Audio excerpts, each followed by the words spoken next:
मित्रों, भाषा शिक्षण के आज के इस विशेष सत्र में आपका स्वागत है। पिछले हफ्ते मैंने आप लोगों को एक वीडियो के माध्यम से बताया था कि सरकारी कार्यालय में नौकरी लग जाने के बाद अर्थात राजभाषा अधिकारी या अनुवाद अधिकारी के पद पर आसीन हो जाने के बाद कई बार हमें यह पता ही नहीं रहता है कि हमारे जिम्मे काम क्या है या हमें क्या करना चाहिए।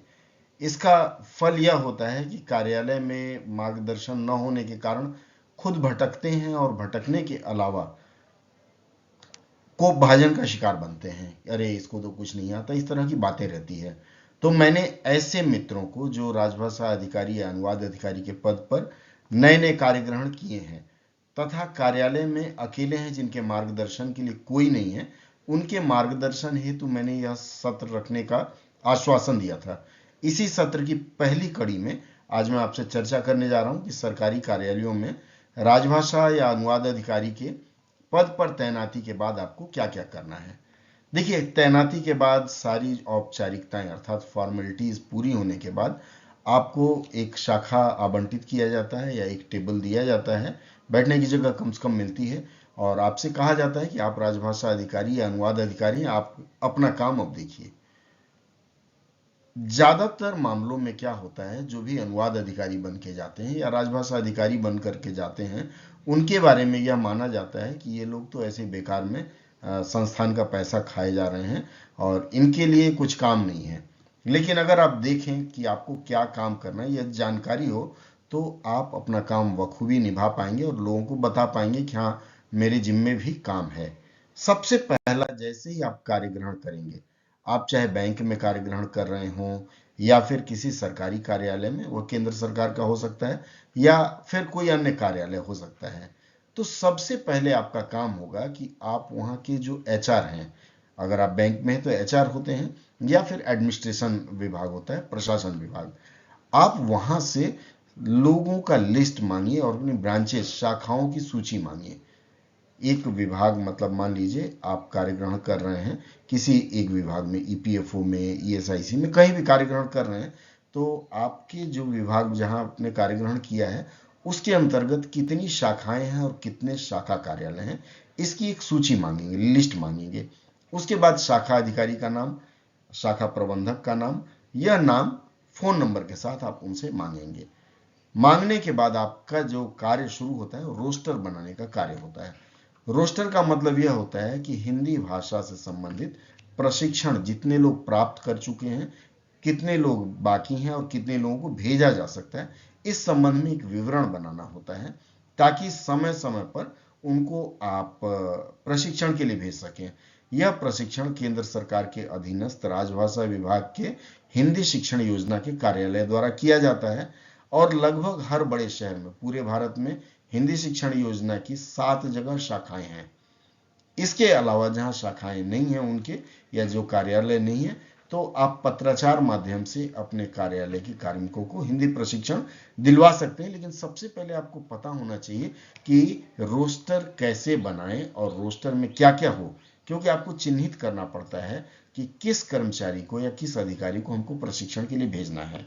तो उसके लिए देखिए, रोस्टर में जो लिखी जाने वाली बातें हैं, आपके पास एक रजिस्टर होगा, आजकल एक्सेल शीट में लोग बना लेते हैं, वो सीरियल नंबर होगा, सबसे पहले क्रम संख्या है, उसके बाद आपको अधिकारी या कर्मचारी का नाम, उनका पद नाम अर्थात डेजिग्नेशन, किस शाखा में कार्यरत है, शाखा या शाखा कार्यालय, उसके बाद उनमें से प्रवीणता प्राप्त होते हैं कि नहीं।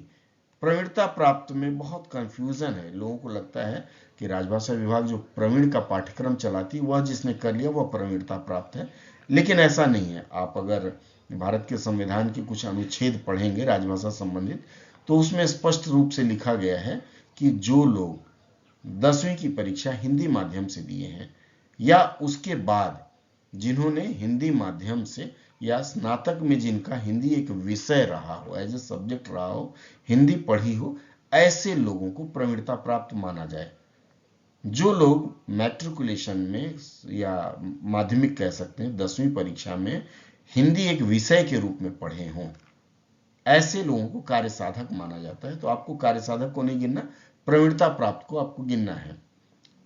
प्रवीणता प्राप्त को उसमें लिखना है जो लोग इस क्राइटेरिया में आते हैं। आप इस विषय में देख सकते हैं, राजभाषा नियम और राजभाषा अधिनियम रेफर करेंगे, क्योंकि आपके लिए राजभाषा नियम, अधिनियम और संवैधानिक उपबंध बाइबिल होते हैं, या कह सकते हैं आपके लिए गाइडिंग प्रिंसिपल होते हैं।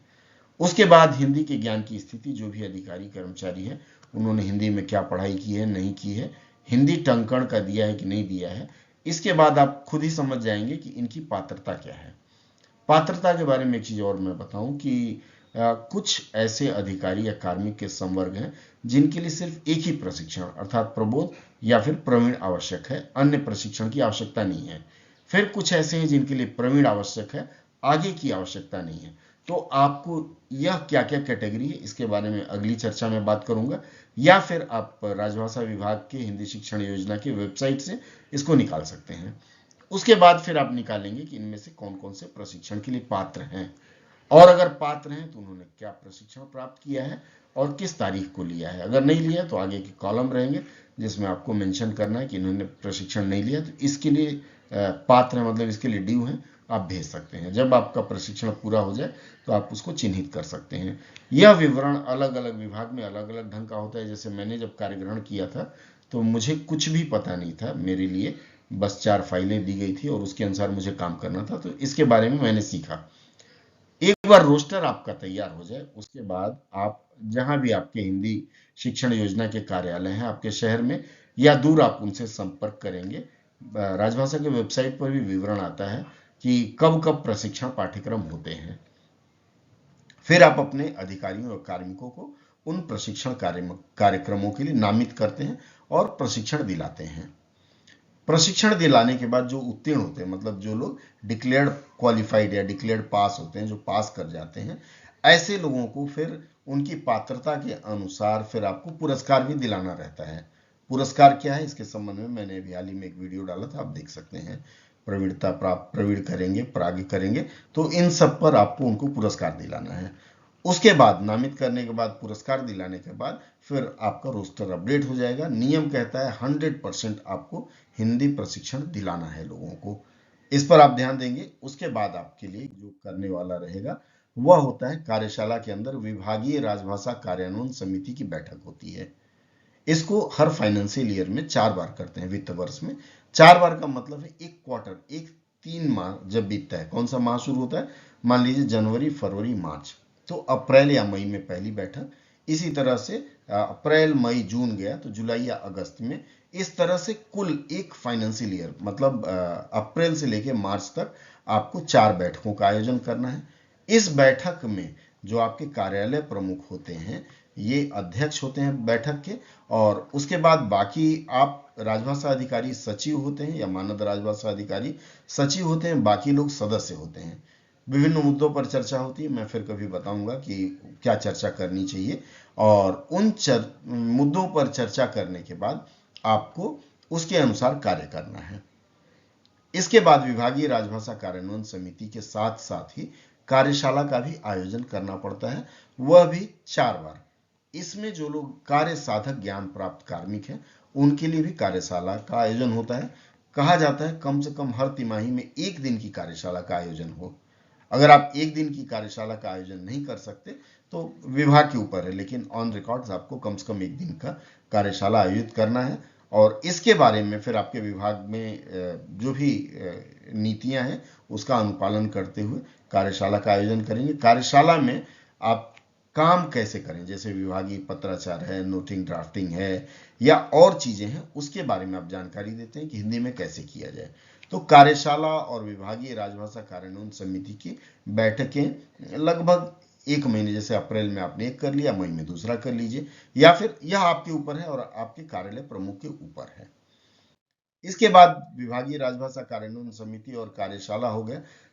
जो आपकी विभागीय राजभाषा कार्यान्वयन समिति होती है उस समिति का सबसे पहले आप एजेंडा बनाते हैं। उसके बाद एजेंडा के बाद जब आपकी मीटिंग पूरी हो जाती है तो फिर कार्यवृत्त बनाते हैं। एजेंडा को कार्यसूची कहते हैं और उसको मिनट्स, MINUTES, कुछ लोग माइन्यूट्स कहते हैं, कुछ लोग मिनट्स कहते हैं, वह बनाते हैं और बना करके आपको जहां भेजना रहता है आपके कार्यालय में जो प्रावधान हो, या फिर आप अपने फाइल में उसको रख लेते हैं ताकि आवश्यकता पड़ने पर दिखाया जा सके। उसके बाद ये 2 करने के बाद आपके पास जो अगला है वह है निरीक्षण। आपकी शाखाओं में या फिर आपके अधीनस्थ, आपके कार्यालय के अधीनस्थ शाखा कार्यालयों में पूरे वित्त वर्ष में आपको राजभाषा कार्यान्वयन संबंधी एक निरीक्षण करना है। नियम कहता है कि कम से कम 30% शाखाओं और शाखा कार्यालयों का निरीक्षण होना चाहिए। अगर 100% कर लेते हैं तो भी कोई बात नहीं, लेकिन 30% का कोटा आपको पूरा करना है। आप कैसे करते हैं इस विषय पर पुनः एक वीडियो आएगा, उसमें आप जानकारी पा सकते हैं। निरीक्षण के बाद फिर आपके जिम्मे जो अन्य कार्य रहते हैं वह है आवधिक रिपोर्ट। आवधिक का मतलब मंथली रिपोर्ट है, क्वार्टरली रिपोर्ट है, मासिक है, तिमाही है। ये जो तिमाही रिपोर्ट है यह राजभाषा की वेबसाइट पर भरा जाता है। उसका विवरण मैं अपडेट कर चुका हूँ, फिर कहेंगे तो मैं अपडेट कर दूंगा।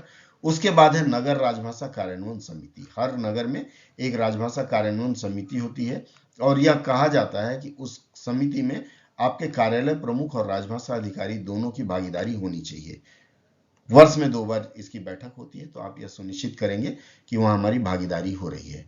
इसके बाद जो काम है वह है अनुवाद का कार्य। कार्यालय को भी कोई भी अंग्रेजी में पत्र जारी करती है तो उसको चेक करेंगे। उसमें है धारा 3(3) के जो कागजात हैं, 14 कागजात हैं, उन पर आपकी विशेष नजर रहेगी कि वे कुल द्विभाषी रूप में जारी हों।